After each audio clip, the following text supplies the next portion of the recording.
Olá, esse é o programa Conversando com o Cardiologista. Nosso tema de hoje, hepatites. Nossa convidada, doutora Estela Mota, gastroenterologista, especialista em hepatologia, com mestrado pela Universidade Federal do Rio Grande do Sul. A doutora Estela trabalha aqui em Santa Maria, faz um excelente trabalho, é muito benquista pelos seus pacientes. Isso nos motiva a trazê-la aqui, porque a relação médico-paciente é a base da medicina. Doutora Estela, é um prazer tê-la aqui conosco. O prazer é meu, Arnaldo. Eu agradeço o convite e a oportunidade da gente falar sobre esse assunto que hoje está tão na moda, que é a hepatite, especialmente a hepatite C. Estela, para os nossos telespectadores terem uma ideia, né? O que são hepatites e quais os tipos de hepatite? Então, é importante a gente falar sobre esses conceitos básicos. Hepatite é uma doença inflamatória do fígado e ela tem diversas causas. As causas mais popularmente difundidas são as infecções virais pelos vírus da hepatite A, B e C. Mas nós temos outras causas menos reconhecidas pela população em geral, como por exemplo o uso abusivo do álcool, a ingestão de drogas hepatotóxicas, seja elas voluntariamente, como as tentativas de suicídio com paracetamol, como o uso frequente, indiscriminado dos anti-inflamatórios. Existem também as doenças autoimunes, que são aquelas doenças onde o corpo produz anticorpos contra partes do próprio corpo, e o fígado pode ser acometido e a gente tem uma hepatite por produção de autoanticorpos.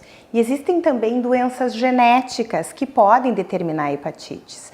Mas a hepatite C é hoje a nossa doença hepática mais importante, porque é considerada a principal causa de doença hepática crônica no mundo inteiro. Nós assim falamos muito, os pacientes quando nos perguntam, né, doutor, como é que eu pego hepatite, como é que eu faço para evitar a hepatite, já que isso hoje está na mídia e até o governo está com uma campanha recente contra a hepatite C. Hepatite A, como é que é o contágio, hepatite B e hepatite C? A hepatite A é uma infecção que a gente considera de transmissão fecal-oral. Ela é considerada, sim, uma espécie de gastroenterite com comprometimento hepático. A gente adquire ela através de água ou alimentos contaminados com fezes de indivíduos que estão apresentando hepatite A naquele momento. É muito comum a gente ver, então, surtos pós, por exemplo, o período de férias na praia, porque a gente sabe que, infelizmente, as nossas praias são contaminadas com coliformes fecais. E aí, algumas semanas depois do retorno da praia, a gente vê aqueles indivíduos jovens, geralmente crianças e adolescentes, que desenvolvem um quadro de hepatite. A hepatite A nos adultos, ela é uma coisa incomum, porque a grande maioria dos adultos já teve contato com o vírus da hepatite A quando criança. E na grande maioria das vezes ela é assintomática. Então a gente pode, por exemplo, fazer testes de sorologia para ver se já teve contato com a hepatite A, nunca teve um quadro de hepatite e o teste ser positivo, né? Quando ela atinge os adultos, ela costuma ser bastante grave e é a principal causa de hepatite fulminante no Brasil.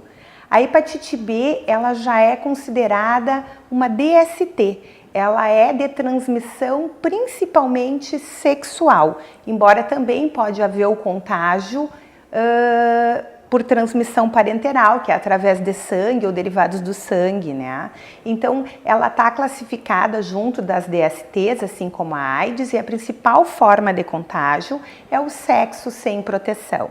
Ainda assim, há casos descritos de transmissão através de bolsas de sangue, o que é uma raridade, porque hoje todas as bolsas de sangue são rastreadas, compartilhamento de objetos cortantes ou de seringas, no caso dos usuários de drogas injetáveis, e naquelas pessoas que têm um contato muito íntimo com o indivíduo que está com hepatite aguda. Então, aquela clássica orientação de separar copos, talheres, lençóis, isso acontece nos casos de hepatite A e hepatite B agudas, com as pessoas que estão em íntimo contato com esse indivíduo que está portando a doença. E a hepatite C, que é o nosso assunto de hoje, ela é uma infecção basicamente parenteral, ou seja, o indivíduo para se contaminar tem que ter o contato com o sangue ou alguma coisa derivada do sangue do indivíduo para poder adquirir essa infecção, né? Então é interessante porque a hepatite C, ela comete uma geração específica de indivíduos. Então a maioria dos pacientes tem mais de 40 anos. Isso se explica porque 1/3 dos pacientes infectados adquiriram através de transfusões de sangue anteriores a 1993, quando os bancos de sangue não faziam os testes de rastreamento para hepatite C. Ela é uma doença muito nova. O vírus foi isolado e descrito e o código genético mapeado só em 89.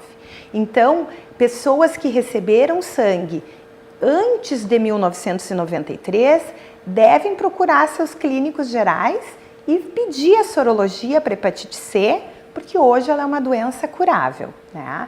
Existem outras formas descritas, como, por exemplo, piercings, tatuagens, manicure e pedicure, circuncisão, o uso de seringas de vidro não esterilizadas. Antigamente, os tratamentos odontológicos, onde a esterilização do material era bastante precária, né? E existe a transmissão vertical, que é da mãe para o filho através do parto. Embora ela seja muito pouco frequente, isso pode acontecer em 5% dos casos. E com relação à transmissão horizontal, que seria a transmissão sexual, essa transmissão é bastante polêmica, mas ela existe. Principalmente quando o sexo é violento ou em homens que fazem sexo com homens, né? Sempre o passivo no sexo tem um maior risco de adquirir do que o ativo. E isso acontece mais em pacientes co-infectados com o vírus HIV. Outra população muito acometida são usuários de drogas endovenosas, de tal forma que tem um estudo na população de Santos, onde 75% dos usuários da droga tinham sorologia positiva para o vírus C, né? E também os pacientes que adquiriram HIV pelo uso de drogas também têm uma sorologia em torno de 75% positiva para o HCV, né? Mostrando que realmente é uma forma de contaminação muito importante. Bom, eu não sabia dessa história interessante de 1989, quando foi decifrado o código desse tipo de vírus, né? E essa orientação que pacientes que receberam sangue antes de 1993, então deveriam procurar ou fazer uma prevenção secundária, no caso, né? Rastreamento para ver se há essa contaminação, essa infecção pelo hepatite tipo C. Bom, mas nós vamos para um breve intervalo, depois das explicações da doutora Estela sobre os tipos de hepatite, e nós vamos perguntar para ela quais são os exames que ela solicita no consultório, no hospital, para identificar se o paciente é portador de hepatite, se ele tem a doença hepatite ou não.